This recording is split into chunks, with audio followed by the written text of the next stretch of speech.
So just to answer the question, dalawang bagay ho yung kailangan pagpilian ng pangalawang Pangulo.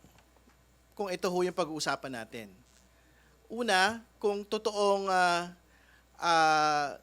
hindi siya kumuha ng killer, ibig sabihin niya a vice president that lies.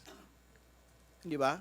Pero kung totoo na nag-contract siya ng killer, then you have a vice president that contracts a killer. Mamili na lang ho siya dun sa dalawang bagay po na yun. And on both counts, tingin ko hindi ho katanggap-tanggap sa taong bayan na meron kang pangalawang Pangulo na nagsisinungaling sa harap ng bayan.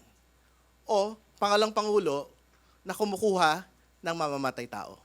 But even if itabi ho natin yon, ang malinaw ho from the last 2 weeks ay mayroon pong pangalawang Pangulo na nagbabanta laban sa Pangulo at sa kanya pong pamilya.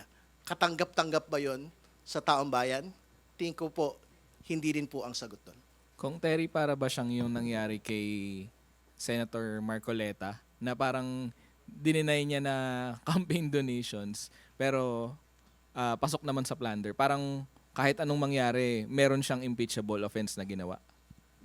Well, ang totoo po, it is worse. It is worse than the situation of Senator Marcoleta. Kasi hindi naman ho senador ang pinag-uusapan natin dito eh. Pangalawang Pangulo ang pinag-uusapan ho natin dito. Second highest person in the land and wants to be president in 2028. So yun ho yung mga tanong sa taong bayan ngayon eh. Is this the kind of president that we want? No?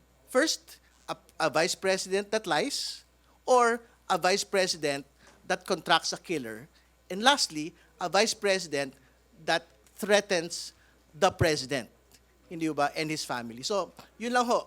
These are the multiverses that the vice president will have to choose, no, kung ano ho yung papasukin po niya na sitwasyon.